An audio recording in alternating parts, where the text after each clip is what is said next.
Good evening students, welcome to Learners Academy. तो बेटा अगर आप जाना चाहते हो तो जाओ भले, पर आपको पता है कि हमारे पास टाइम की वैसे ही कमी है, तो हाँ ऑनलाइन ले सकते हो। ये सेशंस बाद में रिपीट नहीं होंगे या हम रुकेंगे नहीं, जो है उनको तो पढ़ाएंगे क्योंकि यही टाइम है। क्योंकि आपका एक बार स्कूल स्टार्ट हो गए तो उसके बाद आपको पता है कितने ज्यादा आप हेक्टिक रहोगे। स्कूल वाले हेक्टिक रखेंगे, स्कूल जाना पड़ेगा पहले तो 5-6 घंटे वहां पे, फिर वहां का वर्क, वहां का होमवर्क, बहुत सारी बातें।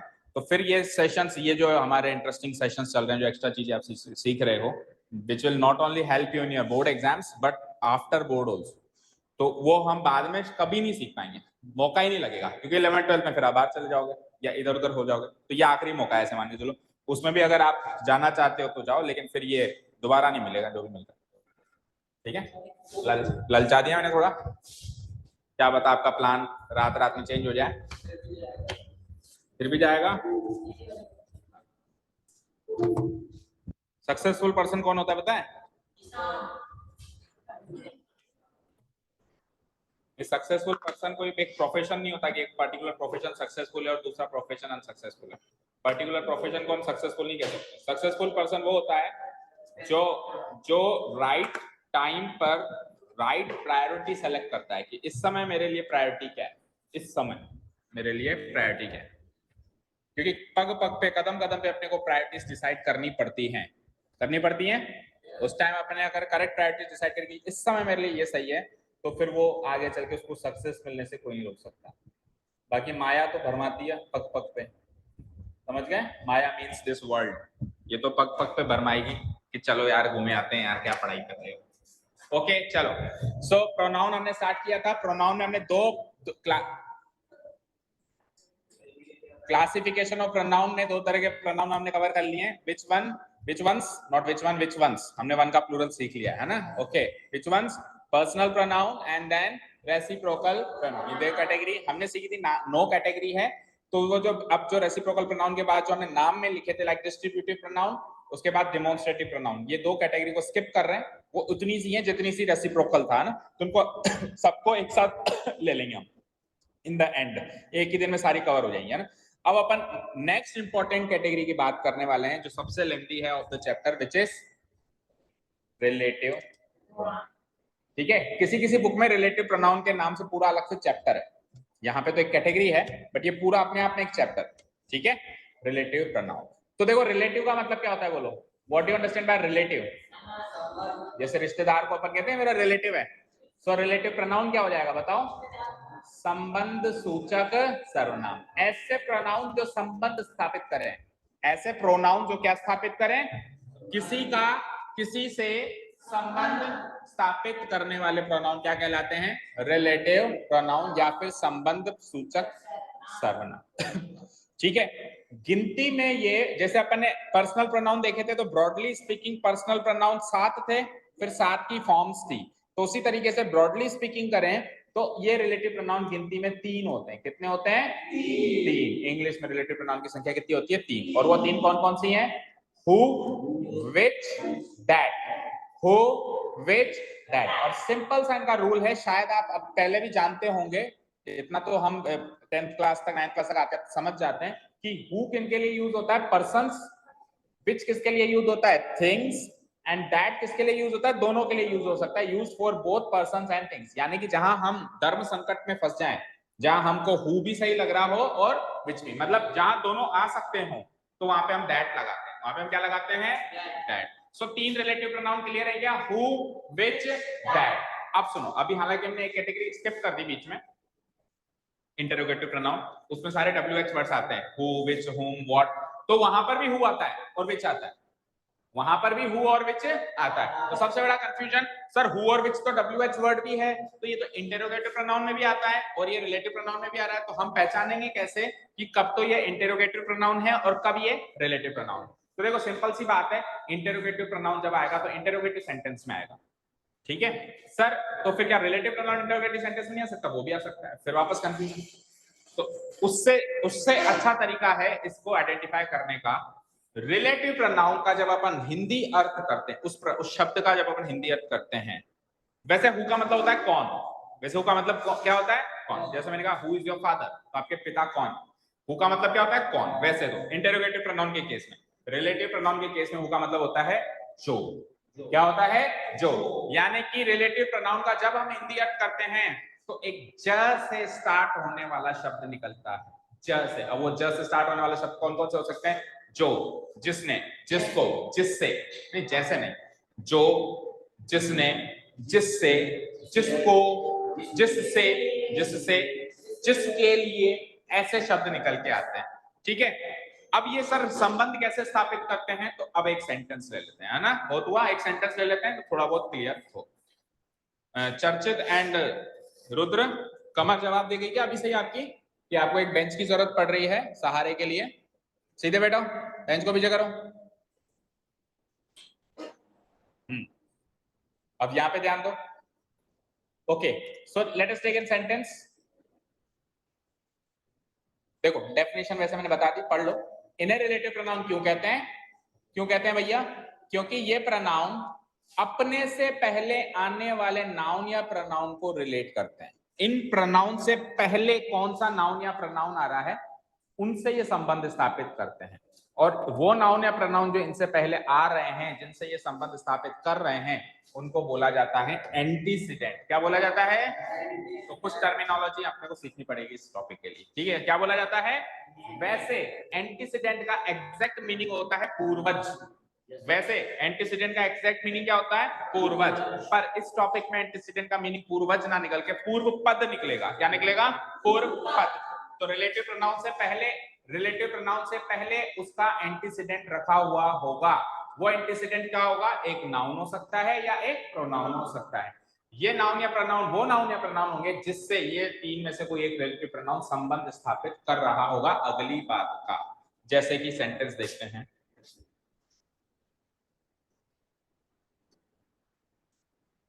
The boy who is wearing a red shirt is Ram। समझ आया मीनिंग? वो लड़का जिसने, जैसे निकला या कौन से निकला? इसका मैं ऐसे लिखूं, वो लड़का कौन रेड शर्ट पहन के बैठा है, ऐसे तो मीनिंग नहीं निकलेगा ना। कैसे निकलेगा?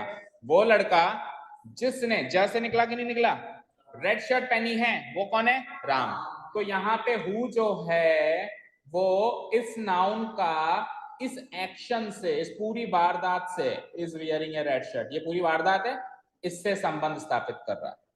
किसका? किससे? बॉय का। इस पूरे सेंटेंस से is wearing A red shirt, ये लड़का है जिसने रेड शर्ट पहनी है। और वो लड़का कौन है? फिर बाद में उसके बारे में इंफॉर्मेशन दे दी, वो लड़का कौन है? राम। थोड़ा बहुत हिंट मिला? थोड़ा बहुत हिंट मिला? अच्छा अच्छा, अब थोड़ा सा कंफ्यूजन हो रहा है माइंड को, तो मैं एक चीज करते हैं अपन, है ना, इसको काट देता हूं। अब सेंटेंस पढ़ो। द बॉय इज, बिल्कुल तबियत से सीखेंगे टॉपिक। द बॉय इज, क्या सिर्फ सिर्फ राम ही लड़का थोड़ी ना है। द बॉय का मतलब, द बॉय का मतलब क्या होता है? देखो द आर्टिकल हम पता है कब लगाते हैं? द आर्टिकल तब हम लगाते हैं जब जो जिस नाउन की हम बात कर रहे हैं वो अंडरस्टूड है, वो डेफिनेट है, यानी कि हम किसी पर्टिकुलर लड़के की बात करेंगे, वो लड़का राम है। ठीक है, क्लियर है? जैसे सपोज करो मैंने एक बॉय के बारे में, किसी भी एक बॉय के बारे में, या मैंने 3-4 बातें कह दी और वहीं से वो राम, वो लड़का निकल रहा है, मैं कह रहा हूं the boy is Ram. The boy का मतलब अभी मैं जिस लड़के की बात कर रहा था डेफिनेटली वही, उसी लड़के की बात में उसी को संबोधित कर रहा हूं कि वो लड़का राम है। क्लियर है? तो मैंने ऐसे थोड़ा बोला कि द की जगह और कुछ आ नहीं सकता। जब द आ रहा है उसका मीनिंग ये निकल के आ रहा है। जब द निकल के आ रहा है, देखो मेरी बात सुनो, दिस और दैट अभी पेंडिंग है। दिस कब लगाते हैं? जब कोई चीज पास में होती है। दैट कब लगाते हैं? जब दूर होती है। लेकिन दिस और दैट संकेत करने का काम आता है, जब आप बिल्कुल पॉइंट आउट करो। सपोज करो लड़का वहां पे है ही नहीं, लड़का वहां पे है ही नहीं, मैं तो लड़की के बारे में बातचीत कर रहा हूं और फिर एंड में मैंने कहा द बॉय इज राम, जिसके बारे में अभी बातचीत हुई, वो लड़का कौन है? राम। तो मैं संकेत थोड़ा कर रहा हूँ कि ये राम है ही नहीं वहां पे, किसको संकेत करूं? अगर संकेत कर रहा हूं तो फिर दिस बॉय इज राम लिखूंगा। तो वो तो डिपेंड करेगा उस समय सिचुएशन क्या है। क्लियर है? तो द बॉय इज राम का मीनिंग क्या है? वो लड़का राम, वो लड़का। अब सवाल ये आया सर कौन सा लड़का? मैंने कहा वो लड़का राम है, तो सवाल ये आया कौन सा लड़का? तो मैंने क्या करा, इस द बॉय और इसके बीच में देखो, ये सब्जेक्ट, ये वर्ब और ये सब बोल दो, ऑब्जेक्ट या कॉम्प्लीमेंट?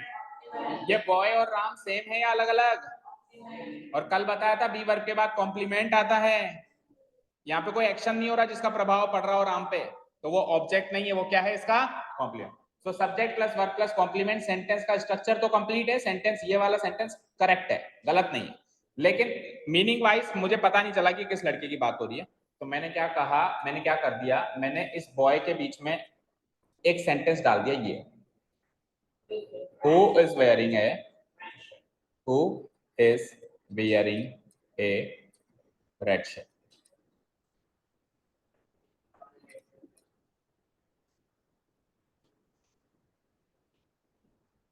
मैंने कहा वो लड़का राम है, तो आप उधर सपोज करो, चलो ऐसे मान लो बहुत सारे लड़के खड़े हैं, बहुत सारे लड़के, मैंने कहा कि वो लड़का राम है, अब आप नहीं समझ पाए कि किस लड़के की बात हो, तो मैंने कहा कि वो देख, वो जो लड़का, वो जिसने रेड शर्ट पहनी है। तो ये जो चीज मैंने बताई, ये इस बॉय का संबंध स्थापित करने के लिए बताई। ये हु यहाँ पे किसका संबंध स्थापित कर रहा है? बॉय का। और ऐसे मान लो कि उसकी एक्स्ट्रा इंफॉर्मेशन दे रहा है, तो यूं भी कह सकते हैं कि रिलेटिव प्रोनाउन, देखो अभी मैं पूरी बात कहूं तो ये जो चीज मैंने फिट करी है यहाँ पे, इसको कहते हैं रिलेटिव क्लॉज। मैं स्टेप बाय स्टेप आना चाह रहा हूं, लेकिन अब आप मजबूर कर रहे हो सारी चीजें एक साथ ही बताएं, फिर कंफ्यूजन ज्यादा हो जाएगा। इसको क्या बोलते हैं? Relative clause. ये रिलेटिव प्रोनाउन है और इससे जो बात जुड़ गई इसको क्या कहते हैं? Relative clause. अब सर क्लॉज क्या होता है? क्लॉज क्या होता है? CLAUSE, क्लॉज क्या होता है? नहीं पता? उपवाक्य। जो वाक्य के अंदर वाक्य मिलता है उसको कहते हैं उपवाक्य। सेंटेंस के अंदर सेंटेंस है, तो वो जो अंदर वाला सेंटेंस है वो वाक्य नहीं है, वो उपवाक्य है, उसको कहते हैं क्लॉज। क्या कहते हैं? क्लॉज। और वो बिल्कुल एग्जैक्टली सेंटेंस की तरह ट्रीट होता है, उसमें अपनी एक सब्जेक्ट होती है, उसमें अपनी एक वर्ब होती है, उसमें अपनी एक ऑब्जेक्ट या कॉम्प्लीमेंट जैसा भी स्ट्रक्चर हो सेट हो सकता है। तो आप ध्यान से देखो, सब्जेक्ट, वर्ब और ऑब्जेक्ट का स्ट्रक्चर इसमें भी फॉलो हो रहा है। ये अपने आप में एक सेंटेंस है, लेकिन एक सेंटेंस के बीच में फिट हो गया, तो इसको क्या कहेंगे? क्लॉज। और क्योंकि ये रिलेटिव प्रोनाउन से स्टार्ट हो रहा है, इसलिए इसको कहेंगे रिलेटिव क्लॉज। क्लॉज और टाइप के भी होते हैं, कंजंक्शन चैप्टर में सीखने, कंजंक्शन चैप्टर में सीखने और भी क्लॉजेस होते हैं। ये यहाँ पे रिलेटिव क्लॉज क्यों है? क्योंकि ये रिलेटिव प्रोनाउन से शुरू हो रहा है। किससे शुरू हो रहा है? रिलेटिव। तो बॉय के आगे मैंने एक रिलेटिव क्लॉज जोड़ दिया ताकि इस बॉय की एक्स्ट्रा इंफॉर्मेशन मिल सके। क्लियर है? अब हिंदी मीनिंग क्लियर है इसका? वो लड़का जिसने रेड शर्ट पहनी है राम है। तो यहाँ पे बॉय का संबंध किससे स्थापित हो रहा है? इस एक्शन से। ये जो लिखा है ना, वेयरिंग ए रेड शर्ट, इसका संबंध इस एक्शन से स्थापित हो रहा है। कौन स्थापित कर रहा है? ये हु। ये जो वर्ड है हु, ये क्या कर रहा है? पिछले नाउन का अगले एक्शन से संबंध स्थापित कर रहा है। क्लियर है? चले आगे। तो बेसिक डेफिनेशन समझ में आई रिलेटिव प्रोनाउन की। अब सर हु तो हो गया, विच के बारे में बताया थोड़ा सा। तो मैंने क्या कहा कि अगर मेरा एंटीसीडेंट लिविंग है तो फिर ये क्या यूज करेंगे? हु। और मेरा एंटीसीडेंट नॉन लिविंग है या कोई वस्तु है जैसे बुक, तो क्या यूज करेंगे? विच। अब पढ़ो, the book which you gave me yesterday is really good. मैंने कहा the book is really good, मैं सपोज करो ये बात नहीं कहता, the book is really good, वो किताब वाकई में अच्छी है ना, कौन सी किताब? तो मैंने एक्स्ट्रा इंफॉर्मेशन दी, relative pronoun, relative clause fit किया, which you gave me yesterday, जो आपने कल मुझे दी थी उसकी बात कर रहा हूं, वो अच्छी है। समझ गए? तो यहाँ पे इसका एंटीसीडेंट कौन बन रहा है? बुक। और बुक निर्जीव है, इसीलिए रिलेटिव प्रोनाउन कौन सा यूज हुआ है? निर्जीव। जो निर्जीव के लिए यूज होता है विच। लिविंग के लिए कौन सा यूज होता है? हु। एंड नॉन लिविंग के लिए कौन सा यूज होगा? विच। क्लियर है यहां तक? अच्छा, हाँ, रिलेटिव क्लॉज यहां से लेके यहां तक है, विच यू गेव मी यस्टरडे। ठीक है, ये यहां से लेके यहां तक रिलेटिव क्लॉज है। अच्छा, रिलेटिव क्लॉज कौन सा है ये पहचान करने का एक और तरीका सुनो। रिलेटिव क्लॉज जो भी होगा सेंटेंस में, उसको हटाने के बाद बचा हुआ सेंटेंस ग्रामेटिकली करेक्ट होगा। उसको हटाने के बाद, एज इट इज हटाने के बाद बचा हुआ सेंटेंस ग्रामेटिकली क्या होगा? मीनिंग वाइज नहीं कह सकता भी मीनिंग पूरा निकला नहीं निकला, लेकिन ग्रामर के हिसाब से वो करेक्ट होगा। ठीक है, क्लियर है? ठीक है ना? क्योंकि क्लॉज क्या होता है? उपवाक्य, वाक्य के अंदर वाक्य। मेरी मर्जी, मेरे को नहीं डालना वाक्य तो मैं हटा दूंगा, तो जो पहले वाला वाक्य वो करेक्ट होना चाहिए ना। अगर आपने इसको निकाला और पहले वाला वाक्य गलत हो गया, तो यानी कि आपने रिलेटिव क्लॉज नहीं निकाला, आपने तो ओरिजिनल वाक्य का कुछ पुर्जा निकाल दिया।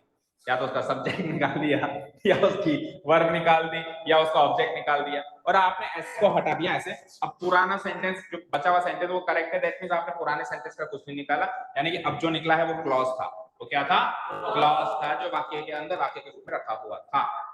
इसको लगा भी सकते हैं, इसको मीनिंग वाइज ये जरूरत के हिसाब से हटा भी सकते हैं, जो रिलेटिव क्लॉज होगा। रिलेटिव क्लॉज कहां से स्टार्ट होगा? रिलेटिव प्रोनाउन से स्टार्ट होगा। रिलेटिव प्रोनाउन कौन से होते हैं? Who, which, that. Who is used for living, which is used for non-living, and that can be used for both living and non-living. आगे बढ़े, और ये सेंटेंस में बड़े काफी इजी दे रहा हूं क्योंकि टॉपिक कॉम्प्लिकेटेड है, इसलिए मैं सेंटेंस कॉम्प्लिकेटेड नहीं दे रहा हूं, ठीक है? अभी कॉम्प्लिकेटेड नहीं आएंगे, ये स्टार्ट डेफिनेट भाई सीखना है तो सीखने के हिसाब से इजी सेंटेंस हम यूज कर रहे हैं। चलते हैं आगे। तो अब मैं कुछ सेंटेंस दे रहा हूं आपको, 3-4, उसमें आपको हु या विच या दैट जो भी आपको समझ में आ रहा है रिलेटिव प्रोनाउन भरना है। भर सकते हो क्या?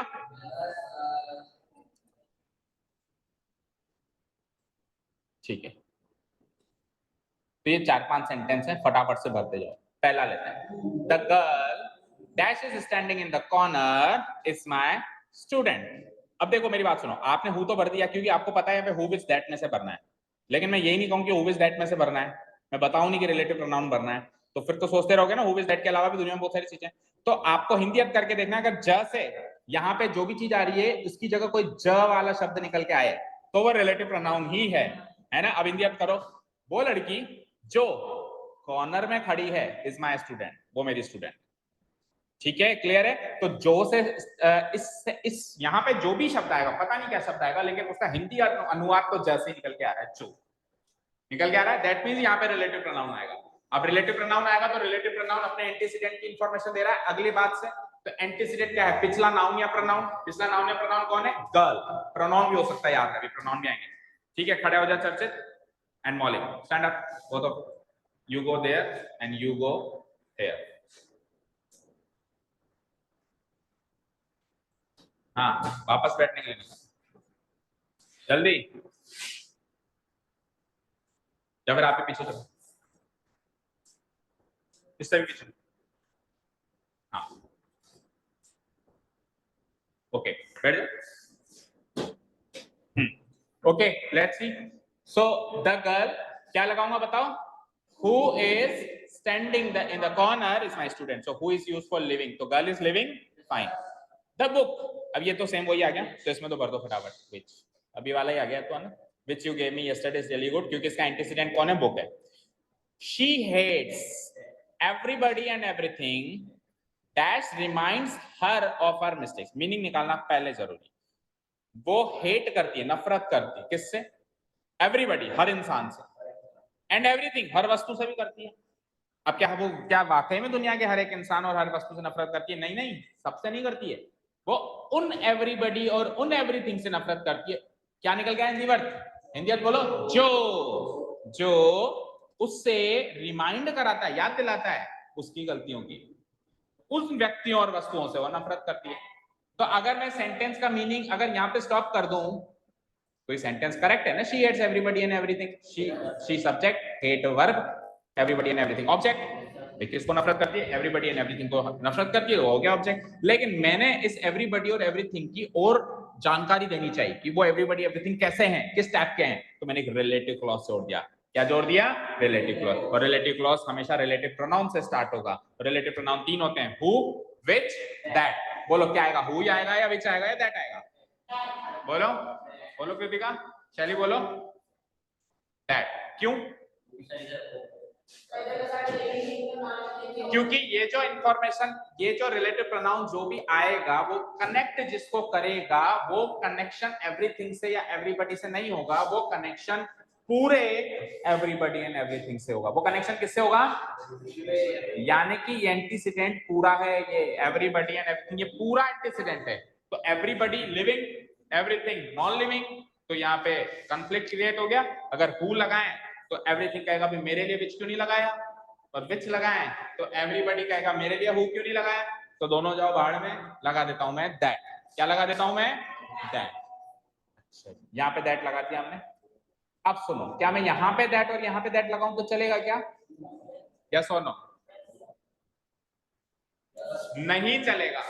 दैट सीन में ही तब आता है जब ऐसे कॉन्फ्लिक्ट आ जाए, केवल विवादों को सुलझाने के लिए आता है। जहां पे क्लियर कट पता चले वहां पे हु और विच ही आएगा। क्लियर, जहां पे क्लियर कट आइडेंटिफाई हो जाएगा लिविंग या नॉन लिविंग, जहां पे आइडेंटिफाई नहीं हो पा रहा है, ऐसा कंफ्लिक्ट निकल के आ रहा है, वहां पे ही दैट आएगा।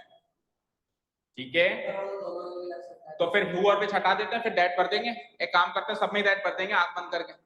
मानता है तो ऐसा सही होगा, फिर रिलेटिव प्रोनाउन एक ही होता। देखो हर वर्ड की फॉर्मेशन रूल्स के हिसाब से हुई है, we will have to follow the rules that can be used for both living and non living. But इसके साथ में एक रूल ये भी है कि अगर क्लियरली आइडेंटिफाई हो जाए कि लिविंग है या नॉन लिविंग, कोई विवाद ही नहीं है, तो फिर हु और विच ही यूज करना है। हाँ, अब इसमें जैसे नहीं आ रहा है, आपको समझ में नहीं आ रहा है, उससे नहीं चलेगी बात। सेंटेंस में जानबूझ के ऐसे कंफ्लिक्ट क्रिएट किए गए जिससे किसी को भी समझ में ना आए, तो फिर दैट भरना है। ऐसे नहीं सर मुझे तो नहीं आया समझ में, तो तुझे नहीं आया तो तूने पढ़ाई नहीं करी तुझे समझ में इसलिए नहीं आया क्योंकि तुझे कुछ वर्ड का मीनिंग नहीं समझ में आया, वोकैब्स वीक है, वो एक अलग चीज होगी। ठीक है, क्लियर है? चलो, what is there dash is hidden from God. ऐसा क्या है, ऐसा क्या है, व्हाट इज देयर, मैं पूछ रहा हूं ऐसा क्या है। अब मैं कह रहा हूं ऐसा क्या है, भाई कैसा क्या है, आगे तो बोल। तो मैंने कहा जो भगवान से छुपा हुआ है। सो हु विच या दैट। देखो भगवान से, अब यहाँ पे जो भी है, देखो व्हाट इज देयर का जो भी आंसर होगा ना वो होगा एंटीसीडेंट। मैंने क्वेश्चन किया, देखो इंटरोगेटिव सेंटेंस में रिलेटिव प्रोनाउन थोड़ा कॉम्प्लिकेटेड तरीके से यूज होगा। इंटरोगेटिव सेंटेंस में व्हाट इज देयर, ऐसा क्या है, मैंने बोला कैसा क्या है, जो भगवान से छुपा हुआ है। तो अब मैं कहूं कि ये पेन भगवान से छुपा हुआ है, तो यानी कि ये पेन था ना एंटीसीडेंट, वो एक्स्ट्रा इंफॉर्मेशन इस पेन की थी। मैंने कहा कि ये इंसान भगवान से छुपा हुआ है, तो फिर ये इंसान बन जाएगा मेरा एंटीसीडेंट। तो यानी कि जो भी आंसर होगा वो बनेगा। अब ऐसा कोई व्यक्ति नहीं है जो भगवान से छुपा हुआ है, और ऐसी कोई सृष्टि में वस्तु भी नहीं है जो भगवान से छुपी हुई हो। सो लिविंग नॉन लिविंग में कंफ्लिक्ट है। अगर मैं यहाँ पे हु भरता हूं तो इसका मतलब मैं ऐसा मान रहा हूं कि कोई वस्तुएं जो है भगवान से छुपी हुई रहती हैं, और अगर मैं विच भरता हूं तो मैं ऐसा मानता हूं कि व्यक्ति जो है वो भगवान से छुपे हुए रहते हैं, जबकि मैं तो ऑब्वियसली मानता हूं कि कोई भी नहीं छुपा हुआ रहता। सो अब यहाँ पे कंफ्लिक्ट क्रिएट हो रहा है, तो यहाँ पे क्या आएगा, that is hidden from the. So इन दोनों में दैट आया, उनमें क्या क्या था, हु विच। समझ में आ रहा है यहां तक? देखो टॉपिक धीरे धीरे कॉम्प्लिकेट होगा, पता भी नहीं चलेगा। ठीक है ना, पता भी नहीं चलेगा कि यार ये तो बहुत ज्यादा कॉम्प्लिकेट हो गया। अभी तो धीरे धीरे अच्छा चल रहा था, अच्छा फील हो रहा था। सो सीन में रहना है ना, बाहर जाने की ऐसा मत, अपने आप को छोड़ने मत देना, उसको पकड़ के रखना, मतलब समझ गया ना, क्लियर है? Okay, the boy who does best he will get a prize. इस सेंटेंस में ये जो रिलेटिव प्रोनाउन मैंने भरा है वो सही है या कुछ, मतलब कुछ भी एरर है क्या इसमें, फाइंड द एरर, और नहीं है तो कह दो नो एरर, और सेंटेंस का मीनिंग भी बता दो साथ के साथ। वो लड़का जो बेस्ट करेगा या करता है he will get a prize, उसे इनाम देंगे भैया। ठीक है, सीधा बैठ, पहले तो बेस्ट करना दूर की बात है, पहले ढंग से बैठते थे। ठीक है, हाँ, वो लड़का जो बेस्ट करेगा, बेस्ट कोई भी कार्य हो सकता है, मान लो खेलने का कार्य हो सकता है, एग्जाम लिखने का, जिस भी फील्ड की बात हो रही है। ठीक है, मान लो पीटीआई वो है हमारे टीचर, तो खेलने की बात कर रहे होंगे, और कोई क्लास टीचर है तो वो किसकी बात कर रहा होगा, पढ़ाई की बात कर रहा होगा ना, वो कुछ भी हो सकता है। वो लड़का जो सबसे अच्छा करेगा उसको क्या मिलेगा, प्राइज मिलेगा। तो यहाँ पे कुछ भी मान ले, उसका उसका कुछ रिलेशन हु से होगा क्या, उसका रिलेशन हु से होगा क्या, क्या होगा बताओ? हु का एंटीसीडेंट बॉय है ना, बॉय को देखना है ना अपने को, तो सो बॉय जो है लिविंग या नॉन लिविंग, एंटीसीडेंट पीछे बैठता है, आगे नहीं बैठता कभी भी। एंटीसीडेंट रिलेटिव प्रोनाउन से पीछे बैठेगा, लेफ्ट साइड में बैठेगा, और कोई नाउन या प्रोनाउन होगा। सो बैठा है नाउन या प्रोनाउन, नाउन बैठा है, अभी तक तो प्रोनाउन तो एक बार भी नहीं है, नाउन ही नाउन आ रहा है। प्रोनाउन आया है, ये एवरीबॉडी एंड एवरीथिंग प्रोनाउन था, है ना। डिस्ट्रीब्यूटिव प्रोनाउन में स्किप कर दिया, एवरीबॉडी एवरीथिंग डिस्ट्रीब्यूटिव प्रोनाउन होता है ना, तो एंटीसीडेंट आपकी इसमें प्रोनाउन बैठे थे। ठीक है, क्लियर है? ओके, सो इसमें और कोई एरर है? हु तो सही हो गया बॉय के हिसाब से, और कोई एरर लग रही है क्या, सोचो जरा। आप चाहो तो ऊपर, आप चाहो तो ऊपर वाले, हाँ ही की जगह दैट आएगा। अच्छा देखो, मैं यहाँ पे हु भर रहा हूं। अब मैं आपको एक हिंट दे रहा हूं, ऊपर वाला सेंटेंस उसमें भी हु यूज हुआ है, और इस सेंटेंस इसमें भी हु यूज हुआ है। तो दोनों को स्ट्रक्चर वाइज कंपेयर करो, स्ट्रक्चर वाइज मतलब तोड़ तोड़ के कंपेयर करो, सब्जेक्ट कहाँ है, वर्ब, ऐसे तोड़ तोड़ के कंपेयर करो, आपको गलती दिखाई देगी, या ना भी दिखाई दे, या हो सकता है गलती हो ही ना। नहीं है? कंपेयर तो करो, थोड़ा सा तो मेहनत करो। नहीं दिख रहा वहां से? इसकी जगह 10 की जगह इज नहीं। Don't take out verb related errors.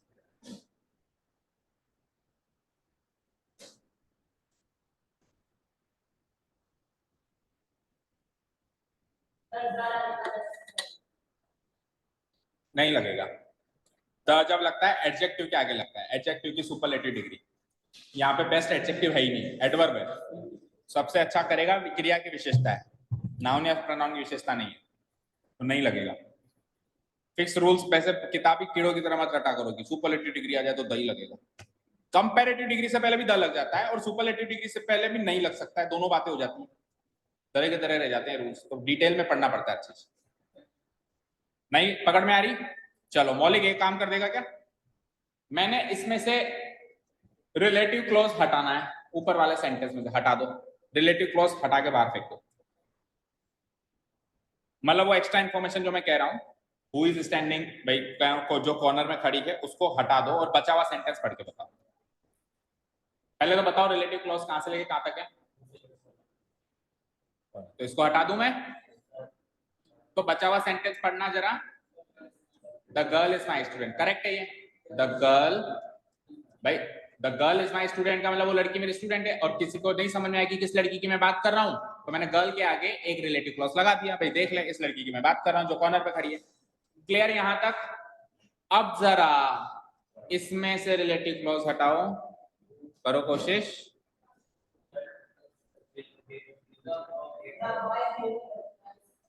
Who does the best हटा दोगे, जो सबसे अच्छा करेगा। एक्स्ट्रा इन्फॉर्मेशन क्या है, देखो मैंने कहा वो लड़की मेरी स्टूडेंट है, तो एक्स्ट्रा इन्फॉर्मेशन क्या है कि जो कॉर्नर में खड़ी है। मैंने इसमें ओरिजिनल बात क्या कह रहा हूं मैं, उसमें ओरिजिनल बात कह रहा हूं कि लड़की मेरी स्टूडेंट है और कॉर्नर पे खड़ी है, तो एक्स्ट्रा इन्फॉर्मेशन। ये सेकेंडरी इन्फॉर्मेशन है। प्राइमरी इन्फॉर्मेशन क्या है कि वो लड़की मेरी स्टूडेंट है। इसमें प्राइमरी इन्फॉर्मेशन क्या है कि लड़के को प्राइज मिलेगा।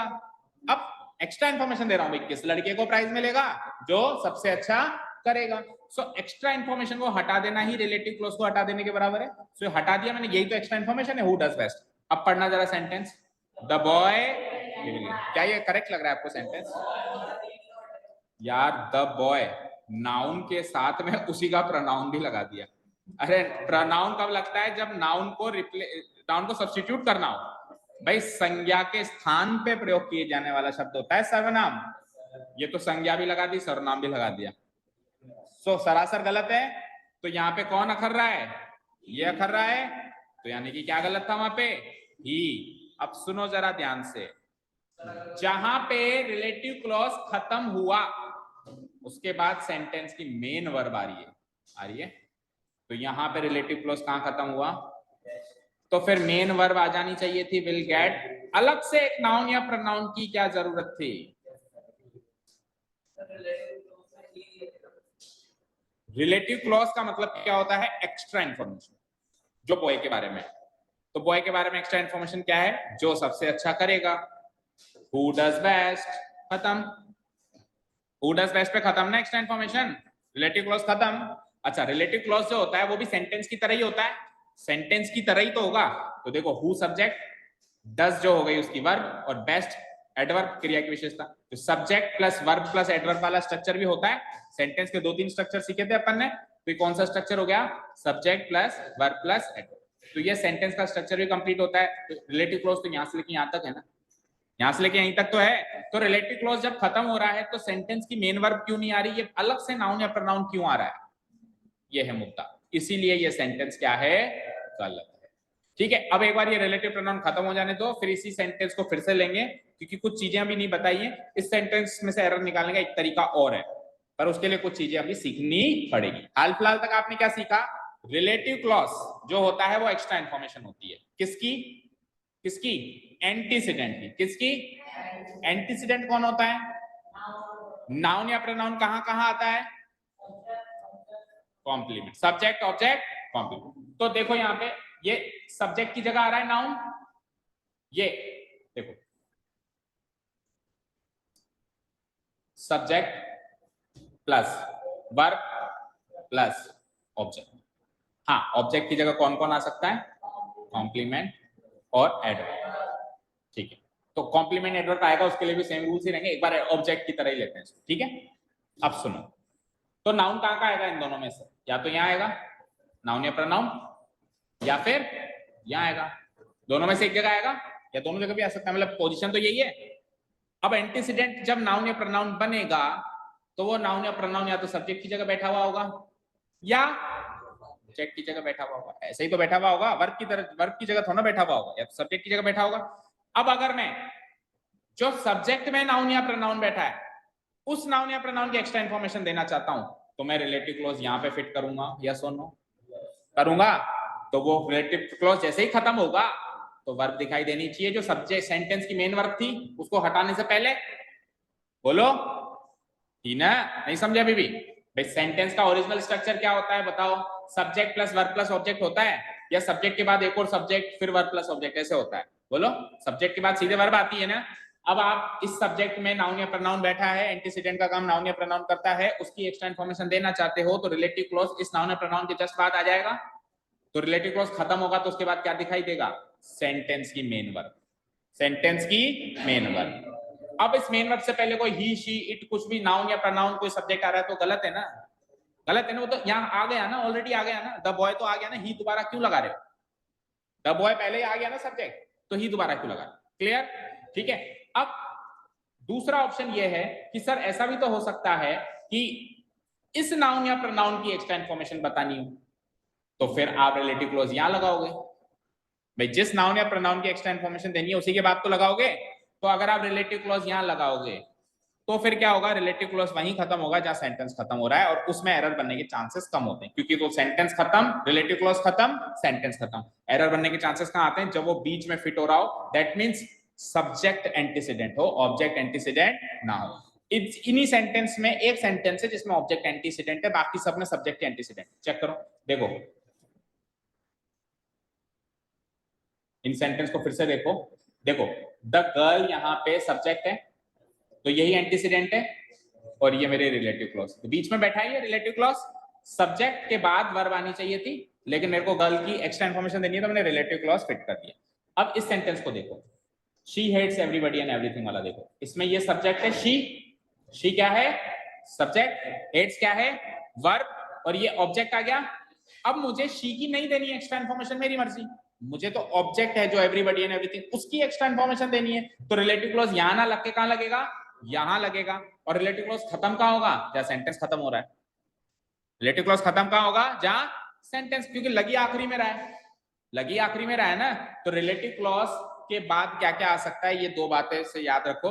अगर मेरा एंटीसीडेंट सेंटेंस का मेन सब्जेक्ट है तब रिलेटिव क्लॉज के बाद, जैसे यहां पे रिलेटिव क्लॉज के बाद क्या आएगा, सेंटेंस की मेन वर्ब आएगी, क्या आएगी, सेंटेंस की मेन वर्ब। और अगर मेरा ऑब्जेक्ट है जो कि एंटीसीडेंट बन रहा है तो फिर रिलेटिव क्लॉज के बाद कुछ नहीं आएगा, रिलेटिव क्लॉज जहां खत्म होगा सेंटेंस भी वहीं खत्म हो जाएगा। दोनों स्ट्रक्चर याद हुए, और ऑब्जेक्ट वाले के क्वेश्चंस कम आते हैं, सब्जेक्ट वाले क्वेश्चंस ज्यादा आते हैं, क्योंकि कंफ्यूजन उन्हीं में होता है। तो यहाँ पे ये रिलेटिव क्लॉज मेरा एंटीसीडेंट बॉय को मान रहा था, सब्जेक्ट को मान रहा था, तो ये सब्जेक्ट है, इसके बाद इसकी मेन वर्ब आनी चाहिए, इसकी मेन वर्ब है विल गेट ए प्राइस, ये है इसकी मेन वर्ब विल गेट, और ए प्राइस उसका ऑब्जेक्ट। ओरिजिनली सेंटेंस तो ये था subject plus verb plus object, ये तो कहीं था ही नहीं बीच में, ओरिजिनली सेंटेंस तो ये था the boy will get A price, लड़के को प्राइज मिलेगा, subject plus verb plus object, लेकिन मुझे डाउट हुआ कौन से लड़के को प्राइज मिलेगा, तो मैंने बॉय के लिए एक्स्ट्रा इन्फॉर्मेशन फिट करी, तो एक्स्ट्रा इन्फॉर्मेशन फिट करी तो वो एक्स्ट्रा इन्फॉर्मेशन हटाने के बाद बचा हुआ सेंटेंस करेक्ट होना चाहिए था, लेकिन एक्स्ट्रा इन्फॉर्मेशन हटा रहा हूं तो उसमें एक ही एक्स्ट्रा दिखाई दे रहा है, और वो ही है जो यहाँ पे गलत है, ठीक है क्या। इन शॉर्ट मैं एक सेंटेंस आगे होके बना रहा हूं और उसमें आपकी सारी बातें क्लियर हो जाएगी, जैसे कि कुछ भी सेंटेंस बना लेते हैं, द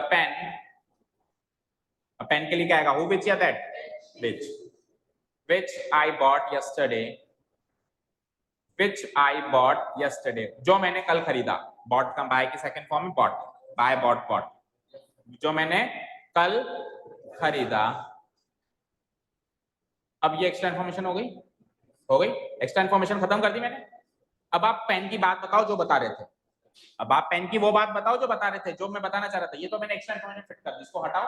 अब आप पेन के लिए बात क्या कर रहे थे वो बताओ, क्या कह रहा था मैं ये कह रहा था is really very expensive, is really very expensive. जो मैंने कल खरीदा वो एक्सपेंसिव। अब अगर मैं यहाँ पे बॉय पेन के हिसाब से इट लगा दूं तो गलत हो जाएगा। तो आप उस एंटीसीडेंट के बारे में जो मेन मुद्दे वाली बात करें तो मुद्दा चालू कर दो, उसके लिए कुछ अलग से डीसी की तरफ लगा, वो लगा दिया तो सेंटेंस गलत हो जाएगा।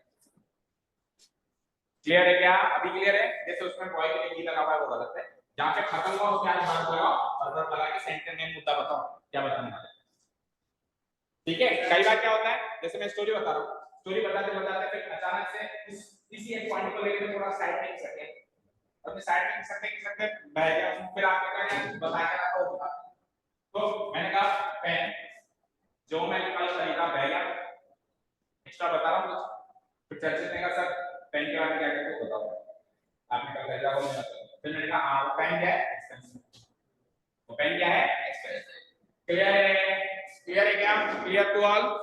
ठीक है, अभी बिल्कुल इजी सेंटेंस है, कॉम्प्लिकेशंस अब शुरू होंगी क्योंकि रिलेटिव प्रोनाउन अभी तो 3 ही सीखे, हु विच दैट, अब इनकी फॉर्म्स आएंगी, अब इनकी क्या आएंगी, फॉर्म्स आएंगी। चलें आगे। किसके लिए? बॉय वाले सेंटेंस में प्राइस के लिए, हाँ हाँ, प्राइस के लिए ही की जगह, मेरी बात सुनो बेटा, प्रोनाउन कब आता है, जब नाउन नहीं होता है। प्राइस है ना, दिख रहा है ना, तो इसके लिए प्रोनाउन क्यों आएगा? संज्ञा के स्थान पे प्रयोग किया जाने वाला शब्द होता है सर्वनाम, संज्ञा के साथ में नहीं। अब मेरे को प्राइस नहीं लिखना है तो मैं इसके लिए प्रोनाउन इट लगा सकता हूं, ही विल गेट इट। इट क्या? वो प्राइस। समझ गए? क्लियर है? जैसे मैंने कहा कि मुझे एक पेन खरीदा है, सपोज करो मैं बहुत टाइम से कोशिश कर रहा हूं एक ट्रॉफी जीतने की, है ना, अब मैं ट्रॉफी जीत नहीं पा रहा हूं और फाइनली मुझे मिल गई, तो मैं क्या कहता हूं, yes I have got it. तो इट का मतलब वो ट्रॉफी है। ठीक है, या तो मैं कहूं I have got the trophy, या मैं कहूं आई हैव गॉट इट, तो या तो इट आएगा या ट्रॉफी आएगा, दोनों थोड़ा आएंगे, क्योंकि संज्ञा के स्थान पे प्रयोग किए जाने वाला शब्द है। तो जब संज्ञा ही आ रही है, बॉय भी खुद आ रहा है, प्राइस भी खुद आ रहा है, तो ये क्या वहां पे शोपीस के लिए रखा हुआ है? क्यों आया ये, इसका जरूरत क्या है बताओ? अननेसेसरी है। क्लियर है अभी? ठीक है, ओके, चलो आगे बढ़ाएं टॉपिक को।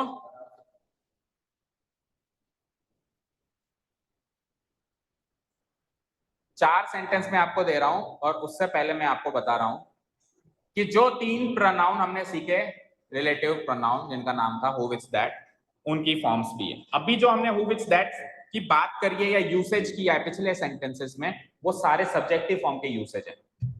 जैसे हु भी जहां भी यूज किया वो सब्जेक्टिव फॉर्म में यूज हो रहा है, विच भी जहां भी यूज किया वो सब्जेक्टिव फॉर्म में यूज हो रहा है, और दैट भी अभी तक हमने जहां भी यूज किया वो सब्जेक्टिव फॉर्म में ही यूज हो रहा है। पर ये इनके ऑब्जेक्टिव और पॉजेसिव फॉर्म भी होती है, क्योंकि नाउन या प्रोनाउन की तीनों फॉर्म्स होती हैं। नाउन की भी तीनों फॉर्म्स थी, सब्जेक्टिव, ऑब्जेक्टिव, पॉजेसिव। प्रोनाउन की भी थी, हमने देखी पर्सनल प्रोनाउन की भी, तो ये भी रिलेटिव प्रोनाउन ही तो है, इनकी भी तीनों फॉर्म्स है। सो पहले तो टेबल याद करनी है, हु, होम, हुज, जो, जिसको, जिसका, जो, जिसको, जिसका, और इस ये भी मीनिंग सेम है, बस इसमें नॉन लिविंग है और उसमें लिविंग है। ठीक है, विच, विच, ऑफ विच, दैट, दैट, और इसकी भी पॉजेसिव फॉर्म नहीं है, क्रॉस, क्रॉस आएगा। ठीक है, तो 8 रिलेटिव प्रोनाउन हो गए, इनसे बाहर कुछ नहीं है, बस ये दैट्स इट, ये फाइनल लिस्ट है। तो कल तक हमको 3 रिलेटिव प्रोनाउन में सिलेक्शन करना था, अब ये 4 लेंगे, 8 रिलेटिव प्रोनाउन है और रूट सीखने हैं आगे के। अब फॉर्म का सिलेक्शन कैसे करें, इनका सिलेक्शन तो करना है लिविंग मॉडल के साथ। फॉर्म का सिलेक्शन कैसे करें, कब तो सब्जेक्टिव फॉर्म, कब पॉजेसिव फॉर्म, या कब ऑब्जेक्टिव फॉर्म। यस, सुनो यहां से, ठीक है। पॉजेसिव फॉर्म को तो एक बार भूल जाओ। क्यों भूल जाओ सर? क्योंकि पॉजेसिव फॉर्म तो पोजीशन स्थापित करने के लिए आई, उसका सेंटेंस दूंगा तो आपको क्लियर पता चल जाएगा अच्छा कैसे पोजीशन स्थापित होगा। तो वो सेंटेंस तो बिल्कुल डिफरेंट होगा, देख के ही पता चल जाएगा अपने को कि हां यार पोजीशन स्थापित हो रहा है। पॉजेसिव फॉर्म लगा दो, हुज या ऑफ विच लगा दो, लिविंग है तो हुज लगा दो, और ऑफ विच कब लगाएंगे आप, जब मान लो। क्लियर? अब बात करते हैं सब्जेक्टिव ऑब्जेक्टिव। इसका कंफ्यूजन होता है कि सब्जेक्टिव लगाऊं या ऑब्जेक्टिव। तो आपके सामने ये एक दो तीन, ये एक दो तीन, ये 6 जो आपको यहाँ पे 4 लाइंस कोशिश करो। पहला वाला, द बॉय, बोलो, the boy dash is standing there is John, वो लड़का जो वहां खड़ा है जॉन है, क्या आएगा? हु। सबका आंसर हु सबसे ज्यादा सेट लग रहा है यहाँ पे, ठीक है। हाँ बोलो रुद्र, हु सही है क्या? Okay. The book dash is on the table is mine, वो किताब जो टेबल पे पड़ी है मेरी है, तो बुक के हिसाब से क्या लगा दिया, हु तो लगाओगे नहीं, विच। और यहाँ पे तो आप बिल्कुल सेफ हो क्योंकि विच की तो दोनों फॉर्म ही विच है ना, तो सेफ तो हो। पर आपको पता होना चाहिए आप कौन सा विच पढ़ रहे हो, उसका रीजन मैं अगले शीट पे बताऊंगा कि आपको क्यों पता होना चाहिए। हाँ मतलब आपको पता नहीं है ना कि मैं कौन सा विच पढ़ रहा हूं, तो और दूसरी गलतियां हो सकती हैं सेंटेंस में। चलो एक बार के लिए तो आपके मजे हो गए, चलो नॉन लिविंग है तो सर विच आएगा ही। आ जाओ। The boy dash you met yesterday is John, जिससे आप कल मिले वो जॉन है। तो अब की बार बॉय के हिसाब से सर सीरीज तो यही चलेगी, सीरीज तो यही चलेगी लिविंग के हिसाब से, पर ये ज्यादा सेट नहीं लग रहा है, ये ज्यादा सेट लग रहा है, पढ़ने में ही सेट लग रहा है ना, पढ़ने में अच्छा लग रहा है। The boy who you met कम अच्छा लग रहा है, और the boy whom you met ज्यादा अच्छा लग रहा है। ठीक है, हाँ आज तक हम ऐसे ही तो भर रहे हैं, ठीक है। The book dash you gave me yes, अब इसमें तो सर सेफ है, कुछ भी लगा लो, है ना। विच की तो सब्जेक्टिव ऑब्जेक्टिव दोनों, और पॉजिटिव आपने मना कर ही रखा है कि पॉजिटिव के सेंटेंस ही नहीं है, तो ऑप्शन ही केवल सब्जेक्टिव ऑब्जेक्टिव है, विच। चलो आपके चारों आंसर्स करेक्ट हैं क्योंकि इजी थे, अगर मैं कोई रूल्स ना बताऊं तो आप केवल पढ़ के और सेट भी कर लोगे भाई ऑप्शन में क्या। हाँ रूल तो दोनों के लिए आएगा, सब्जेक्टिव का बात है ऑब्जेक्टिव का बात है, दोनों के लिए रूल आएगा। पहले आप कोशिश करें ये पता लगाने की कि कब तो सब्जेक्टिव आता है कब ऑब्जेक्टिव, ये दोनों सब्जेक्टिव हैं और ये दोनों, तो सेंटेंस एग्जांपल्स हैं आपके सामने पेश, आप एग्जांपल्स को कंपेयर करो, रिलेटिव क्लॉज देखो इनके ध्यान से और सोच के बताओ कि कैसे डिसीजन लिया जाता है कि सब्जेक्टिव फॉर्म कब, क्योंकि इतने इजी आएंगे थोड़ा ना एग्जाम में, ये तो सिखाने के लिए इजी सेंटेंस है, वहां पे आप वाकई में कंफ्यूज हो जाओगे कि हु भरूं या हुम भरूं, क्या करके नहीं आएंगे, छोड़ के आएंगे। जो ज्यादा पढ़ने में सही लगेगा, तो सेंटेंस ऐसे भी होते हैं जो दोनों पढ़ने में सही लगते हैं, कह रहा हूं ना इतने इजी नहीं आएंगे, ऐसे आएंगे कॉम्प्लिकेटेड कि उसमें हमको दोनों सही लगेंगे पढ़ने में। ओके चलो कुल मिला के रूल्स डिराइव करो, छोड़ो एग्जाम्स को, हम तो सीखने के लिए आए, हमको सीखना है कि subjective form and objective form में क्या डिफरेंस होता है, कब कौन सा लगेगा। हाँ देखो, हाँ सुनो मैं की बात ध्यान से,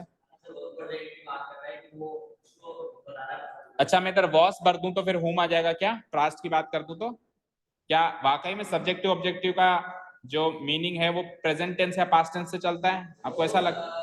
ये तो सरासर तुक्का था, ये तो सरासर तुक्का था कि प्रेजेंट टेंस में चल रहा है।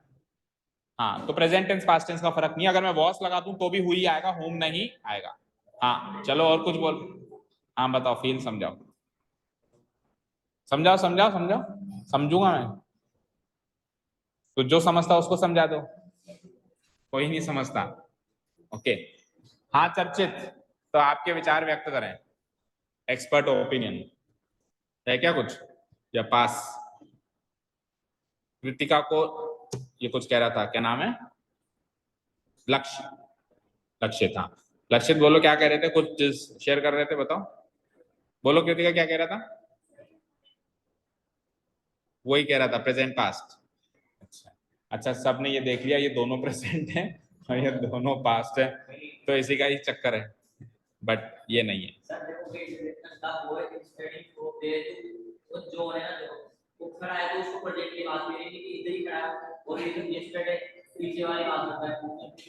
बात तो वही हो गई ना अभी और पहले, तो बात तो वही हो गई ना जो आप इनडायरेक्टली कह रहे हो, लेकिन आप डायरेक्टली वो बात नहीं कह रहे हो कि मैं टेंस की बात कर रहा हूँ, लेकिन आप इनडायरेक्टली बात तो टेंस की ही कर रहे हो। हाँ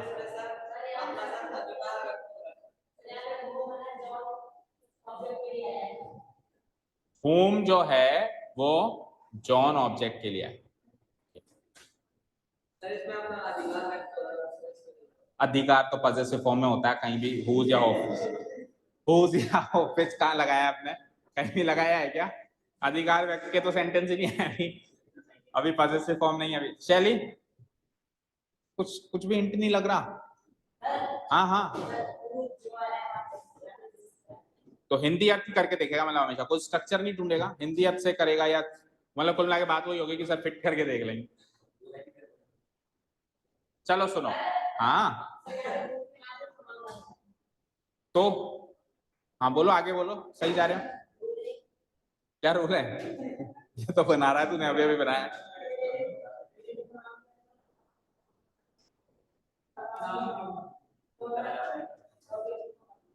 और अगर यहाँ पे मैं नाम लिख दूं जैसे चर्चित, अब विच चर्चित गेव मी, जो चर्चित ने मुझे दिया, तो अब यहाँ पे विच ऑब्जेक्टिव वाला हो जाएगा क्या? ये सब्जेक्टिव वाला हो जाएगा। चर्चित नाम तो नाउन होता है ना बेटा, नाम तो नाउन होता है ना, किसी विशेष व्यक्ति का नाम तो। अच्छा, या तो ना तो ऐसे बोलते ना, नाउन या प्रोनाउन। ओके चलो तोड़े हम इन सेंटेंस को, तोड़ना स्टार्ट करें। देखो बेटा मैं चारों सेंटेंस को तोड़ रहा हूं, ध्यान से देखना। The boy who is standing there, ये सेंटेंस में आपने रिलेटिव प्रोनाउन सही भरा, तो रिलेटिव क्लॉज क्या है? जो वहां पे खड़ा है, यहां से लेके यहां तक रिलेटिव क्लॉज होगा, बोलो होगा, रिलेटिव क्लॉज होगा। रिलेटिव प्रोनाउन क्या होगा? हु, और एंटीसीडेंट क्या होगा? The boy. उसको बिल्कुल तोड़ो, स्ट्रक्चर वाइज तोड़ो। ठीक है, तोड़ दिया। और सेंटेंस की मेन वर्ब क्या है? इज। जैसे रिलेटिव क्लॉज खत्म हुआ, इज आ गई। ठीक है, अब मैं इसको रिलेटिव क्लॉज को हटा दूं, द बॉय इज जॉन, ये सेंटेंस भी करेक्ट है कि वो लड़का जॉन है। चलो, the book which is on the table is mine, तो इसमें तोड़ो इसको। रिलेटिव क्लॉज कहां से लेके कहां तक होगा मैम?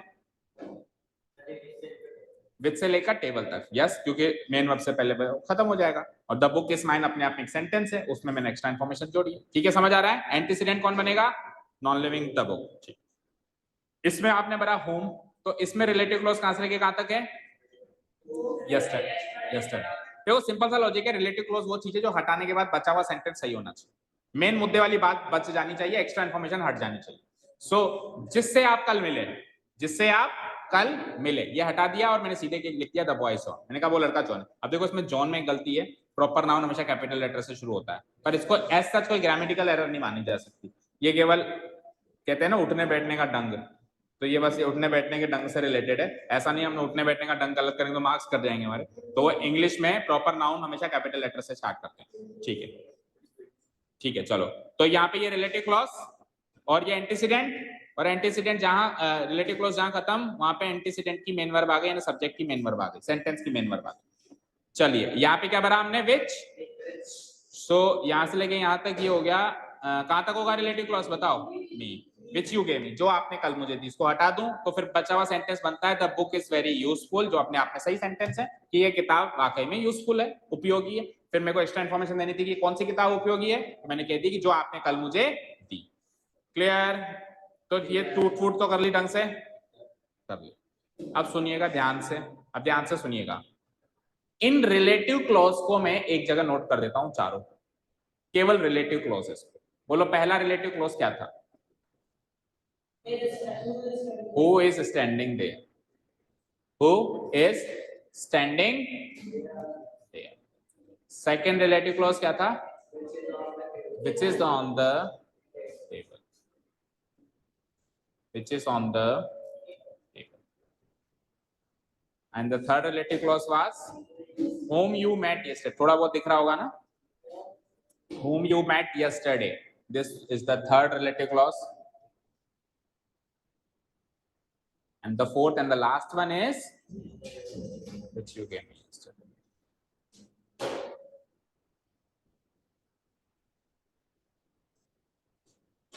ठीक है, अब सुनो, क्या yesterday क्यों नहीं आएगा? अच्छा क्वेश्चन में ही नहीं है क्या? ठीक है, अगर क्वेश्चन में होती तो फिर आता। ठीक है, विच you gave me, okay, question में नहीं तो ठीक है, डन। अब सुनिए, ये चारों रिलेटिव क्लॉज हैं, तो ये क्लॉज है।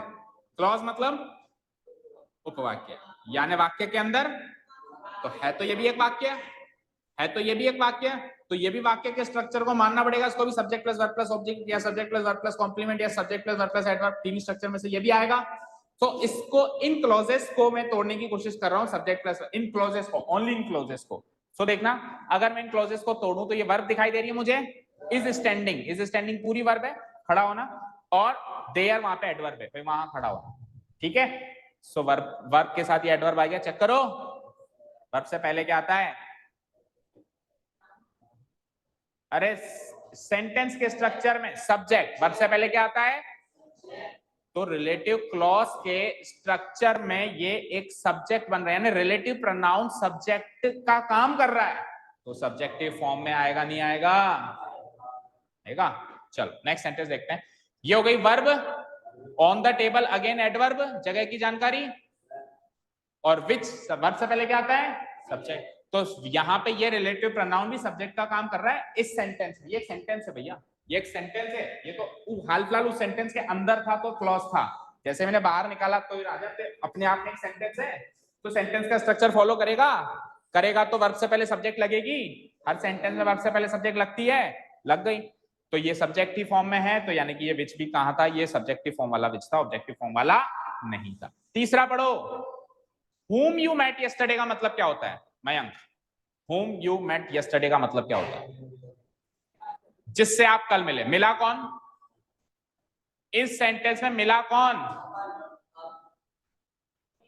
अरे ये यू मिला ना, whom you met, जिससे आप मिले। तो ये यू जो है ये मिलने का कार्य कर रहा है, तो ये है ना सब्जेक्ट, और एक्शन क्या कर रहा है? मिलने का। तो सब्जेक्ट इसमें डिसाइड हो गया, और एक सेंटेंस में दो दो सब्जेक्ट नहीं होते, तो ये बेचारा ऑब्जेक्ट है। तो सर ये पहले क्या कर रहा है? क्योंकि क्वेश्चन इंटरोगेटिव सेंटेंस में WH वर्ड पहले आता है। इसका आंसर बताओ। मैंने कहा whom you met yesterday, कल किससे मिले? आपने कहा मैं इससे मिला, तो आंसर कैसे दोगे? इसका आंसर करके बताओ। whom you met yesterday को इंग्लिश में आंसर करके बताओ। I met Mayank yesterday। सही बोला क्या इसने? क्या बोला? बोल के बताना एक बार तेज। मयंक बोल।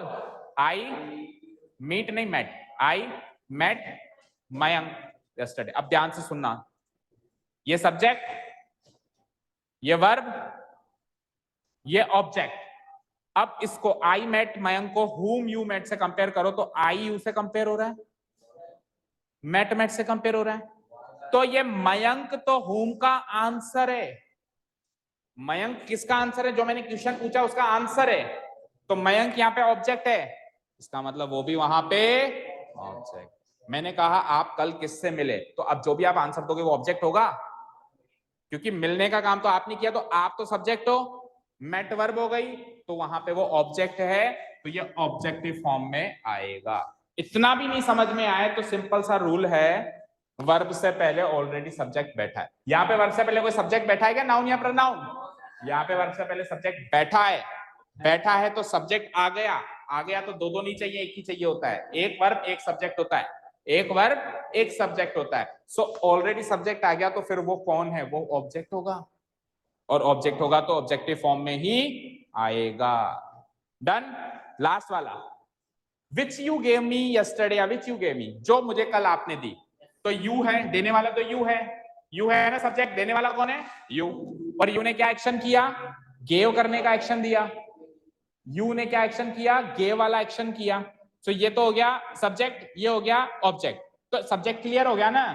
अब ये किसको दे, ये क्या दे रहा है? जैसे मैंने कहा कि मैंने पेन दिया, तो पेन ऑब्जेक्ट है, लेने वाली चीज ऑब्जेक्ट है।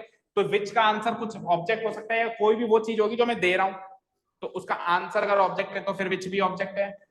विच का जो भी आंसर निकल के आ रहा है वो ऑब्जेक्टिव फॉर्म में आ रहा है, दैट मींस विच भी अभी ऑब्जेक्टिव फॉर्म में। समझ में आया तो ठीक है, नहीं तो सिंपल सी बात है, वर्ब से पहले सब्जेक्ट बैठा है ना, तो दो दो सब्जेक्ट होना चाहिए। क्या क्या? ये वर्ब है, गलत लिखा हो, वो वर्ब है ना बेटा, ये वर्ब है ना। वर्ब से पहले सब्जेक्ट बैठा है ना, वर्ब से पहले सब्जेक्ट बैठा है ना, तो दो दो सब्जेक्ट चाहिए होते हैं क्या? No, that means it is in the objective. अब पूरे रूल को थोड़ा सा, अगर ये तो था पूरा बेसिक स्ट्रक्चर, लेकिन इतना सब कुछ नहीं समझ में आया तो सिंपल सा रूल याद कर लेंगे, उससे सब कुछ क्लियर हो जाएगा। थोड़ा बहुत टूटा फूटा मैं उसने चर्चित ने बता दिया था, तुक्का मार के, उसको क्लियर कर देते हैं। ये करीब करीब पूरा ही बता दिया था, लेकिन बोल नहीं पाया, मतलब वो समझ तो गया। देखो, एंटीसीडेंट के रिलेटिव प्रोनाउन के बाद यहाँ पे रिलेटिव प्रोनाउन आना है, यहाँ पे भी रिलेटिव प्रोनाउन आना है, यहाँ पे भी रिलेटिव प्रोनाउन आना है, और यहाँ पे भी रिलेटिव प्रोनाउन के डायरेक्ट बाद में वर्ब आ जाए, तो डायरेक्ट बाद में वर्ब किसकी आती है? सब्जेक्ट के बाद में डायरेक्ट वर्ब आती है। दैट मीन्स यहाँ पे रिलेटिव प्रोनाउन सब्जेक्टिव फॉर्म वाला चाहिए। सिंपल सा लॉजिक। लेकिन रिलेटिव प्रोनाउन और वर्ब के बीच में ऑलरेडी एक नाउन या प्रोनाउन बैठा है जो सब्जेक्ट का कार्य कर रहा है, तो सब्जेक्ट का कोटा तो हो गया पूरा। तो फिर ये कौन सी फॉर्म का आएगा? ऑब्जेक्टिव फॉर्म का आएगा। रिलेटिव प्रोनाउन और वर्ब के बीच में ऑलरेडी एक नाउन या प्रोनाउन सब्जेक्ट का काम कर रहा है। क्या? रिलेटिव प्रोनाउन के डायरेक्ट बाद में सब्जेक्ट आ रहा है ना, तो ये फिर दूसरा सब्जेक्ट थोड़ा होगा, दो सब्जेक्ट थोड़ा आएंगे। ठीक है, रिलेटिव प्रोनाउन के डायरेक्ट बाद में वर्ब नहीं आ रहा, उससे वर्ब से पहले एक सब्जेक्ट ऑलरेडी आ रहा है, और वो सब्जेक्ट होगा या तो कोई नाउन या फिर कोई प्रोनाउन। ठीक है, क्लियर है? तो फिर यहाँ पे कैसी फॉर्म आएगी? ऑब्जेक्टिव फॉर्म आएगी। रूल क्लियर है क्या? तो पहले डिसीजन होगा सीरीज का कि ये वाली सीरीज या ये वाली सीरीज, फिर डिसीजन होगा फॉर्म का कि ये वाली फॉर्म या ये वाली फॉर्म, और फिर पॉजिटिव फॉर्म के सेंटेंस दे देंगे तो उससे क्लियर हो जाएगा। इस रूल्स को पढ़ लो फटाफट। यदि रिलेटिव प्रोनाउन के तुरंत बाद में वर्ब आए तो वह रिलेटिव प्रोनाउन क्लॉज में सब्जेक्ट का कार्य, ये जो क्लॉज है ना यहां से लेके यहां तक, इसमें सब्जेक्ट का कार्य कर रहा है। सब्जेक्ट का कार्य कर रहा है तो सब्जेक्टिव फॉर्म में ही आएगा। सेकेंड रूल, यदि रिलेटिव प्रोनाउन तथा वर्ब के बीच में, रिलेटिव प्रोनाउन और वर्ब के बीच में कोई दूसरा शब्द हो तो वह रिलेटिव प्रोनाउन क्लॉज में उपवाक्य में ऑब्जेक्ट का कार्य करेगा, और वो ऑब्जेक्टिव ही हो, ऑब्जेक्ट होगा, ऑब्जेक्ट का कार्य कर रहा है तो ऑब्जेक्ट होगा, ऑब्जेक्ट होगा तो ऑब्जेक्टिव फॉर्म में ही आएगा। कोई भी नाउन या प्रोनाउन अगर सेंटेंस में ऑब्जेक्ट का कार्य कर रहा है तो ऑब्जेक्टिव फॉर्म में ही आएगा। क्लियर है क्या? क्लियर है? सेंटेंस दे दूं 4, अगेन इसी लॉजिक पे। अब फॉर्म भी भरनी है, भर दोगे ना? अभी तो पिछली बार तो तुक्के से भरी, अभी तो लॉजिक से भरोगे। लेकिन तुक्के लगाने वाले सेंटेंस एग्जाम में ना आए, एग्जाम में सेंटेंस ऐसे आए जो जिसमें तुक्के गलत लग सकते हो, है ना? ओके। और तुक्के से सक्सेस नहीं मिलती, तुक्के से छोटी छोटी सक्सेस मिलती है, जैसे लप्पा घुमाया एक छक्का लग गया, लेकिन मैच नहीं जीता जाता तुक्के से। समझ गए ना? वो तो हमारी मेहनत से जीता जाता है। और तुक्का कभी कभी लगता है, हर रोज नहीं लगता। ठीक है ना? ओके। रोज रोज हरियाली मावस नहीं आती, निवाई का एक फेमस डायलॉग है, रोज रोज हरियाली मावस नहीं आती। निवाई में फेमस है क्योंकि निवाई में मनाते हैं, और तो कोई मनाते नहीं। ओके, तो मैं अभी जो 4 सेंटेंस थे ना उन्हीं को लिख रहा हूं वापस। ये लिखा था अभी सेंटेंस, फिर ये लिखा था, फिर ये लिखा था, फिर ये लिखा था। तो देखो कड़ी, देखो कड़ी से कड़ी जुड़ रही है। अब अगला रूल पिछले रूल पे डिपेंड करेगा, इसको ऊपर पूछो। चारों में रिलेटिव प्रोनाउन सही भरे में क्या? चेक कर लो फटाफट, फटाफट चेक कर लो। सही भरे में? बॉय के हिसाब से हु, और बॉय के हिसाब से होम। क्यों? क्योंकि यू आ गया ऑलरेडी वर्ब से पहले। और बुक के हिसाब से विच, और बुक के हिसाब से विच, लेकिन ये विच सब्जेक्टिव वाला विच है, और ये विच क्योंकि ये सब्जेक्ट के रूप में ऑलरेडी बैठा है। ओके, अब सुनना ध्यान से, इन चारों शब्दों को मैं हटा दूं तो इन चारों रिलेटिव प्रोनाउन को हटाने के बाद मौलिक मुझे बताओ बचा हुआ सेंटेंस सही है या गलत है। मतलब मैं रिलेटिव प्रोनाउन यूज ही ना करूं, चारों ही पढ़ना पड़ी, पढ़ो और फिर डिसाइड करो। रिलेटिव प्रोनाउन के बिना पढ़ो इनको चारों सेंटेंस को, and then decide which of them are correct and which of them are incorrect, या चारों ही करेक्ट या चारों इनकरेक्ट।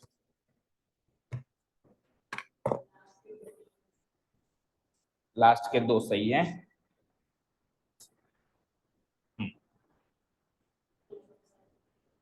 सारे सही लग रहे हैं?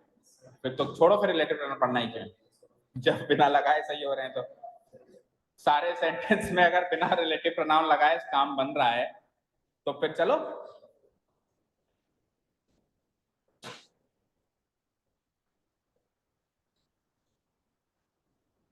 छोड़ उस घड़ी को, इधर देख ध्यान, कल जाएगा ना गाय भैंसों, क्या सिखाएगा वहां पे? कोई प्रोनाउन सिखा देना। हाँ बताओ। हाँ जी, आंसर नहीं मिला मुझे अभी तक। मैंने केवल ये पूछा है आपसे कि रिलेटिव प्रोनाउन हटाने के बाद पढ़ के देखिए कि सेंटेंस सही है कि चारों गलत। चारों सही है। The boy is standing there is John, the book is on the table is mine, the boy you met yesterday is John, the book you gave me is very useful. सबको लगता है चारों सही है? शैली, हाँ पढ़ लो आराम से, टेक योर टाइम।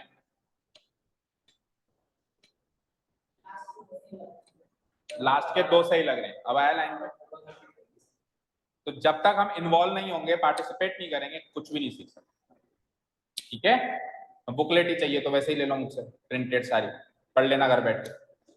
बट सीखोगे तो तभी जब हम यहाँ पे मैं कुछ पूछ रहा हूँ उसका सही या गलत जवाब तो देना ही पड़ेगा। ठीक है, हाँ ऐसे कि सर वो दे देगा, अभी चर्चित दे देगा, मैं सुन लूंगा, मैं क्यों जवाब दूं? तो फिर वही सीखेगा, आप नहीं सीख सकते, जवाब देने वाला ही सीखेगा। इन्वॉल्व तो होना ही पड़ेगा, जो कुछ मैंने अगर एक्टिविटी दी है तो उसको एक्टिविटी को फुलफिल करो। तो उसने कहा आखिरी के 2 सही, आपने क्या कहा आखिरी के 2 सही और शुरू के 2 गलत। एंड शैली, थर्ड वाला रॉन्ग लग रहा है and remaining 3 are correct. Okay Kritika, चारों ही सही लग रहे हैं। एंड लक्षित, चारों ही सही लग रहे हैं, जो दीदी बोलेगी वो मैं करूंगा। नहीं, ओके रुद्र बोलो। ये इस थोड़ा कर रहा है, तो फिर ऐसे बोलना आखिरी के 2 सही लग रहे हैं। वो घबरा के बात क्यों कर रहा है कि चारों सही लग रहे हैं लेकिन शुरू के 2 में इस गलत लग रहा है। हाँ मयंक, थर्ड वाला खटक रहा है और बाकी 3 सही हैं। ओके, तो रूल बता दूं या आंसर बताऊं? रूल बताऊं, पहले आंसर फिर रूल, हाँ तभी मजा आएगा। Okay, so the correct answer is we can not cut who and which, but we can cut whom and which। मतलब ये who और which आना कंपलसरी, कुल मिला के बात इतनी है। These are compulsorily used here, but ये कंपलसरी रूप से यूज नहीं है। अगर चाहो तो यूज कर लो, चाहो तो हटा दो। ठीक है, यानी कि मौलिक एंड चर्चित के आंसर्स करेक्ट है। उन्होंने कहा कि नीचे के 2 हटाने के बाद भी सही है, अगर इनको हटा दे तो भी सही है, लेकिन ऊपर के 2 को अगर हटा दिया तो बचा हुआ सेंटेंस हो जाएगा गलत। अब रूल बताएं, देखो बेटा रूल सरल सा है, subject plus verb plus object में स्ट्रक्चर होता है सेंटेंस का। आप वर्ब से उसकी सब्जेक्ट या सब्जेक्ट से उसकी वर्ब नहीं छीन सकते। आप वर्ब से उसकी सब्जेक्ट या सब्जेक्ट से उसकी वर्ब, ऑब्जेक्ट चाहो तो छीन लो। भाई अकर्मक क्रियाएं होती है ना जिसमें ऑब्जेक्ट नहीं होता, लेकिन अकर्तामक ऐसी क्रिया होती है जिसमें कर्ता ही नहीं होता। कर्ता तो चाहिए, एक्शन हुआ है तो किसने किया है, किसी ने तो किया है। ठीक है, तो नेचर ने किया है, किसी ने तो किया है। अगर नेचुरल एक्शन है तो नेचर ने किया है, किसी ने तो किया है ना भाई, कि नहीं किया है? समझ गए? सो सब्जेक्ट नहीं हट सकता और ये दोनों सब्जेक्टिव फॉर्म में हैं, क्योंकि डायरेक्ट बात में वर्ब आ रही है। सो अगर रिलेटिव प्रोनाउन सब्जेक्टिव फॉर्म में आए तो हम चाह के भी उनको नहीं हटा सकते, बट अगर रिलेटिव प्रोनाउन ऑब्जेक्टिव फॉर्म में है तो हम चाहें तो उनको हटा के यूज कर सकते हैं, चाहो तो लगा के यूज कर सकते हैं। अब क्लियर कट रूल्स पढ़ लो। जब रिलेटिव प्रोनाउन क्लॉज में सब्जेक्ट का कार्य करे तो हम इसे हटा नहीं सकते, नहीं हटा सकते। यदि रिलेटिव प्रोनाउन सेंटेंस में सब्जेक्ट का कार्य ना करे तो किसका कार्य करेगी? ऑब्जेक्ट का या कॉम्प्लीमेंट का, बचे हुए 2 कार्य या एडवर्ब का, जो भी चीजें हैं।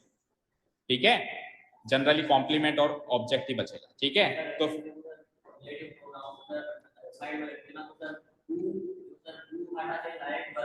हाँ देखो अगर आपको लग रहा है ना इसको हटाते ये वर्ब आ गई और बॉय सब्जेक्ट हो गया और ये वर्ब हो गई, तो आपकी गलत फहमी है। इस बॉय की वर्ब तो वो बैठी, इस बॉय की वर्ब तो वो बैठी, ये वर्ब अकेली रह गई, मेरा सब्जेक्ट कहां गया? समझ गए? इस बॉय की वर्ब तो वो बैठी, सेंटेंस तो द बॉय इज जॉन था, सेंटेंस ओरिजिनली क्या था? The boy is John. So boy subject था और ये उसकी वर्ब थी। इस वर्ब का सब्जेक्ट ये बैठा था रिलेटिव प्रोनाउन, इसको हटा दिया तो ये कह रही है कि भैया मेरी वर्ब कहां गई?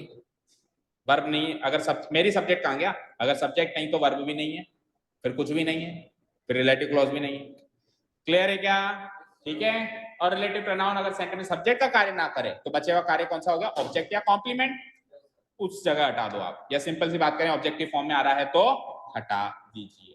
समझ गए क्या? एक लास्ट रूल आज का and then we will stop here and resume. Tomorrow. ठीक है, एक क्लास और लगेगी, फिर कल पूरा रिलेटिव प्रोनाउन खत्म हो जाएगा। अभी रूल्स बाकी हैं, पर एक रूल और आज पढ़े, इसी से जुड़ता हुआ है, क्योंकि मैं इधर भी स्टॉप कर सकता हूं, लेकिन वो जो कड़ी जुड़ रही है ना, जैसा पहले तो यूज किया आपने,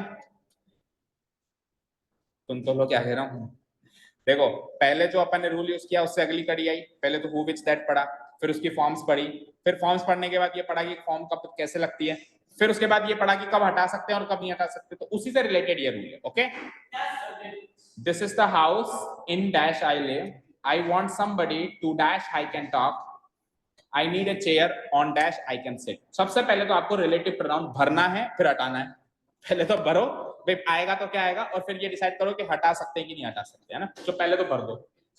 this is the house in which I live. देखो मैं ऐसे भी रोक सकता था कि ये वो घर है, मैं कहा कौन सा घर है, जिसमें मैं रहता हूँ, जिसमें मैं रहता हूँ, तो ये जिसमें मैं रहता हूँ, in which I live, this is the extra information about what, about the house, about the house, और the house is antecedent, antecedent non living, non living तो विच, डन। ओके, लगे हाथ ये भी बताया जाओ कि ये विच सब्जेक्टिव आ रहा है कि ऑब्जेक्टिव आ रहा है, क्योंकि हु और होम में से तो पता चल जाता है, लेकिन विच और विच में से पता नहीं चलता है ना। अच्छा ये बात मैं कहना भूल गया आपको, मैंने आपको कहा था ना कि विच हम भर तो रहे लेकिन हमको पता होना चाहिए कि सब्जेक्टिव है या ऑब्जेक्टिव, वो इसलिए पता होना चाहिए क्योंकि अगर सब्जेक्टिव है तो हम हटा नहीं सकते हैं, और अगर ऑब्जेक्टिव है तो हम हटा सकते हैं, इसीलिए हमको पता होना चाहिए कि मैं जो विच भर रहा हूँ ये सब्जेक्टिव भर रहा हूँ या ऑब्जेक्टिव भर रहा हूँ। ठीक है, चलो तो ये विच सब्जेक्टिव या ऑब्जेक्टिव, तो डिसाइड कर ले, ऑब्जेक्टिव, हाँ चलिए सब्जेक्टिव। इसके बाद में वर्ब आ रही है डायरेक्ट, आई वर्ब है, आई वर्ब है, आई कौन सी क्रिया है, मैं, ये कौन सी क्रिया है,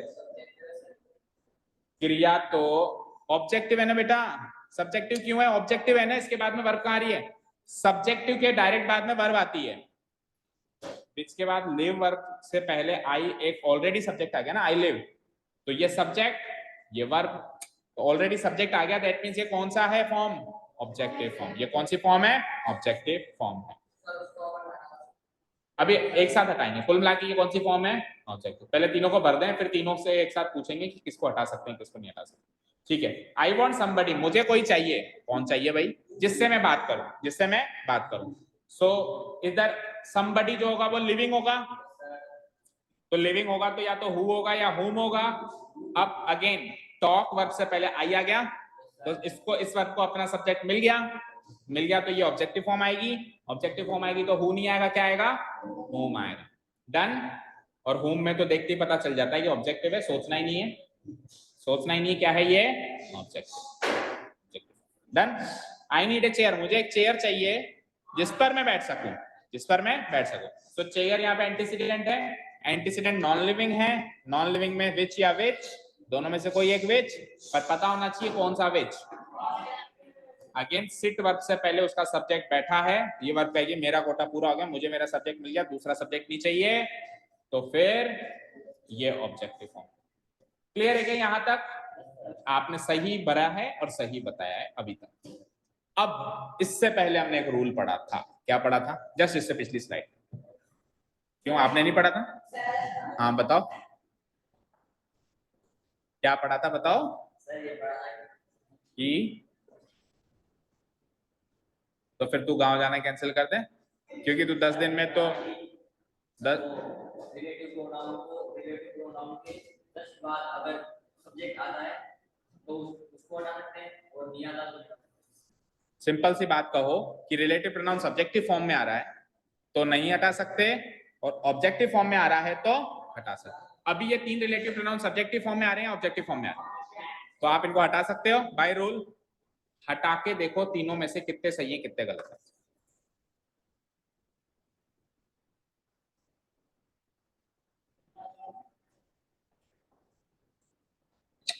first one is incorrect, second one is also incorrect, तो सेकंड वाला करेक्ट,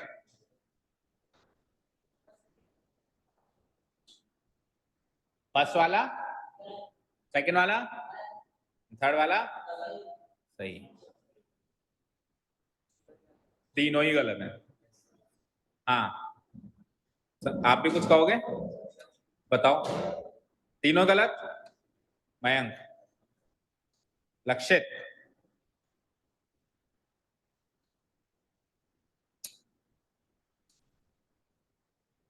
चलिए तीनों ही गलत, तीनों ही बच गए।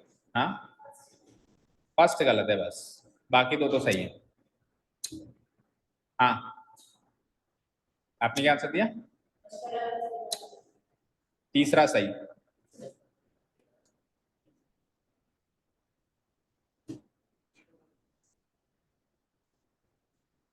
पर सवाल यह है कि तीनों गलत क्यों है? या तो आपने, आपका पिछला रूल गलत है फिर, या तो सर आपने पिछला रूल गलत बताया है।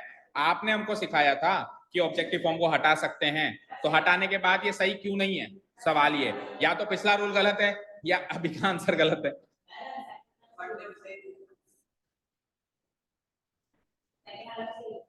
अब सेकंड वाला भी सही हो गया, और फर्स्ट वाले में क्या दिक्कत है फिर? दो सब्जेक्ट आ रहे हैं। अच्छा मुझे बताओ कहाँ है दो सब्जेक्ट? दो सब्जेक्ट बताओ। सब्जेक्ट की डेफिनेशन क्या होती है? ग्रामेटिकली सब्जेक्ट की डेफिनेशन होती है जो वर्ब से लेफ्ट साइड में आए, वर्ब से पहले आए। सो वर्ब से पहले ये आ रहा है और इस वर्ब से पहले ये आ रहा है। तीसरा सब्जेक्ट कहाँ है जो वर्ब से पहले आ रहा हो? क्या आप तो तीन बता रहे हो ना? दो भी नहीं आ सकते, दो इसलिए आ सकते हैं क्योंकि दो वर्ब है। जितने सब्जेक्ट उतनी वर्ब, जितने सब्जेक्ट उतनी वर्ब। सो दो वर्ब आ रही है ना, इज और लिव, तो दोनों के अपने अपने सब्जेक्ट। ठीक है हाँ चलो तो शुरू करें कार्रवाई, आखिरी अंतिम कार्रवाई आज की। तो सुनना जरा ध्यान से, गौर फरमाइए। इरशाद, देखिए बच्चों मुझे एक चीज बताओ, अभी तक हमने जितनी बार भी रिलेटिव प्रोनाउन यूज किया, जैसे मैंने इसमें भी यूज कर दिया, तो आपने अगर नोटिस किया हो, इससे पहले वाले हमने जितने भी सेंटेंस किए, जितने भी किए, उसमें रिलेटिव प्रोनाउन से जस्ट पहले एंटीसीडेंट आ रहा था।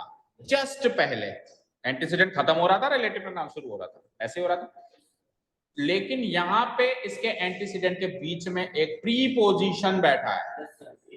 यहां पे इस चीज पे नोटिस क्यों नहीं किया किसी ने, है ना? यहाँ पे इसके एंटीसीडेंट के बीच में भी एक प्रीपोजिशन बैठा है, यहाँ पे भी इसके एंटीसीडेंट के बीच में भी एक प्रीपोजिशन बैठा है। तो एक्चुअली ये पूरा ही रिलेटिव प्रोनाउन है। रिलेटिव प्रोनाउन के साथ में एक वर्ड और शामिल हुआ है उसको हेल्प करने के लिए, तो वो भी उसी का ही हिस्सा है। अगर मैं इसको रिलेटिव प्रोनाउन मानूं तो ये एंटीसीडेंट बनता है जो कुछ मीनिंगफुल सा नहीं दिख रहा है, तो ऐसा नहीं है कि ये एंटीसीडेंट है। एंटीसीडेंट तो यही है, रिलेटिव प्रोनाउन ये है। ठीक है, सो रिलेटिव प्रोनाउन के साथ में कोई प्रीपोजिशन जुड़ सकता है मीनिंग निकालने के लिए, जिसमें मैं रहता हूं, जिससे मैं बात करूं, जिस पर मैं बैठूं। क्लियर? जैसे जिसमें, जिससे, जिसको और जिस पर, तो ये इनटू ऑन, ये प्रीपोजिशंस रिलेटिव प्रोनाउन के साथ जुड़े हुए हैं, इसलिए रिलेटिव प्रोनाउन का हिस्सा है। पहली चीज समझ में आई? अब बेटा जब घटा है पूरा एक साथ आना है, तो आपको कंफर्म क्यों नहीं था जब मैं चिल्ला चिल्ला के कह रहा हूं कि रिलेटिव प्रोनाउन से जस्ट पहले उसका एंटीसीडेंट आता है? कह रहा हूं उससे पहले, जस्ट पहले क्या आता है उसका? तो आ रहा है इससे जस्ट पहले कहां है? इधर है, इधर है, पीछे का है, जस्ट पहले मतलब जस्ट पहले, बीच में कुछ नहीं। अभी तक जितने भी सेंटेंस किए रिलेटिव प्रोनाउन से जस्ट पहले उसका एंटीसीडेंट आ रहा था ना, इसमें नहीं आ रहा था तो डाउट वही क्रिएट हो जाना चाहिए था कि ये इन या तो इस साइड, या तो इस पाले में या इस पाले में, कौन से पाले में? हो जाता था ये, अभी आप ये कंफर्म कर रहे हो कि बीच के साथ इन आ रहा है इन्हें करने के लिए, तो आप बीच वाली को एक होता है। हाँ, इन और विच, इन जो है विच की हेल्प करने के लिए आया है, तो ये रिलेटिव प्रोनाउन का ही पार्ट है, या एंटीसीडेंट का पार्ट नहीं है। तो अगर आप रिलेटिव प्रोनाउन ऑब्जेक्टिव फॉर्म वाला हटा रहे हो तो हटा दो बेशक, लेकिन पूरा पार्ट हटाओ, फिर इन भी हटाओ। समझ गए? ठीक है, अब सुनो ध्यान से सुनो, अब दूसरे तरीके से समझ। एक लॉजिक ये समझ आया, अब दूसरा लॉजिक सुनो बेटा। सपोज करो घर में आपके मेहमान आ गए, आ गए, अच्छा तो लगता नहीं आ गए, पर आ गए, क्या करें? आइए आइए, अंदर बुला लिया, अंदर बुला लिया, लेकिन आपको भी कहीं जाना था किसी काम से। ठीक है, तो आपने कहा यार आप आए तो, लेकिन मुझे कोई इमरजेंसी है, कोई अर्जेंट काम है, मैं निकल ही रहा था, पर आप आए हो तो मैं भगा नहीं रहा हूं आपको। आप बैठो, ड्राइंग रूम में बिठा दिया आपने, और मैं आता हूँ 10 मिनट में काम करके आ जाता हूँ, जब तक आप थोड़ा रिलैक्स करो। तो अब जब मुझसे मिलने आया था ना, वो किसके लिए आया था? मेरे लिए। किसके लिए आया था? मैं ही जा रहा हूँ, तो मैं ही जा रहा हूं तो कायदे से उसको भी नहीं रुकना चाहिए। पर अगर वो रुका हुआ है तो उसका कुछ इंतजाम करके जाऊंगा मैं भाई, जैसे उसको पॉपकॉर्न दे जाऊंगा, टीवी चला के दे जाऊंगा, या कुछ भी दे जाऊंगा, काम ही दे जाऊंगा, मेरी कॉपियां चेक कर दे कुछ भी दे जाऊंगा, कुल मिला के उसको बिजी करके जाऊंगा, करूंगा नहीं करूंगा, ठीक है। और अगर कुछ भी नहीं देता हूं तो फिर वो क्या कहेगा कि यार तू जा रहा है तो चल मैं भी जा रहा हूं। ये इन इसके लिए आया है, अब आप इसको भेज रहे हो तो वो क्यों रुकेगा? और अगर रुकेगा तो कुछ ना कुछ एडजस्टमेंट करना पड़ेगा। वो एडजस्टमेंट कहां होगा? ध्यान से सुनना, रिलेटिव क्लॉज की वर्ब के बाद में। क्या कहा मैंने? रिलेटिव क्लॉज की वर्ब ये है, तो विच जाएगा तो इन उठ के लिव के बाद आ जाएगा और वो सेंटेंस करेक्ट हो। पढ़ो, मैंने क्या करा, विच लगा दिया। अभी तो ये सेंटेंस बिल्कुल 100% करेक्ट है, लेकिन सर ने कहा था कि विच अगर ऑब्जेक्टिव फॉर्म में तो हटा सकते हैं, हटा दिया। ये कहेगा भैया मुझे तो सेट करके जा, मैं तेरे लिए आया हूं, तो तेरे को मैं वर्ब के बाद में सेट करूंगा, रिलेटिव क्लॉज की वर्ब के बाद में। रिलेटिव क्लॉज की वर्ब क्या? आई लिव रिलेटिव क्लॉज था, उसकी वर्ब क्या थी? आई सब्जेक्ट था, लिव वर्ब थी। तो अब सेंटेंस पढ़ो, this is the house I live in, I want somebody I can talk to, I need a chair I can sit on. Now these three sentences are grammatically correct. और अगर वो मेहमान वापस आ गया, मतलब मैं खुद वापस आ गया, तो फिर ये वापस उसके साथ जुड़ जाए। अगर मैंने who, which, whom और which वापस लगा दिए, क्योंकि हटा भी सकते हैं लगा भी सकते हैं, दोनों ऑप्शन। हटाओगे तो वर्ब के बाद में लगाओगे प्रीपोजिशंस को जो उनकी मदद के लिए आए थे, अगर लगाओगे तो वापस उनके साथ लगा दोगे। तो इन विच साथ में करेक्ट है, विच हट गया तो इनको यहां आना पड़ेगा, इन अकेला वहां नहीं बैठेगा। क्लियर है क्या? क्लियर। अब जहां पे ये कड़ी टूटी, अगली कड़ी यहीं से शुरू होगी। हर एक कड़ी एक दूसरे से कनेक्टेड है। अभी आज तक अपन ने 2-3 रूल मेन सीखे। सबसे पहले तो रिलेटिव प्रोनाउन कौन से होते हैं, उनकी फॉर्म्स कौन सी होती है। फिर हमने सीखा डिसाइड कैसे करते हैं कि सब्जेक्टिव फॉर्म कब और ऑब्जेक्टिव फॉर्म कब। फिर हमने क्या सीखा कि कौन सी फॉर्म हटा सकते हैं, कौन सी हटा सकते हैं, ऑब्जेक्टिव फॉर्म। जब हटा रहे हैं तो पीछे चेक कर लेना कोई प्रीपोजिशन तो नहीं बैठा, अगर बैठा है तो उसको फिर किस कहां पे सेट करूंगा मैं? रिलेटिव क्लॉज की वर्ब के जस्ट बाद, रिलेटिव क्लॉज की वर्ब के जस्ट बाद में उसको सेट करो। जनरली वो आखिरी में ही सेट होता है, पर फिर भी आप तो करेक्ट रूल याद करो, रिलेटिव क्लॉज की वर्ब के बाद में उसको सेट करके जाना। अब इसके आगे की कहानी जहां पे स्टॉप किया यहीं से कल स्टार्ट करेंगे, कल से। आधा करीब कर लिया हमने, आधा रिलेटिव क्लॉज रिलेटिव प्रोनाउन हो चुका है, आधा पोर्शन कल के लिए बाकी। ओके, चलिए। Thank you so much for listening to us. Have a nice day. Keep learning and learning.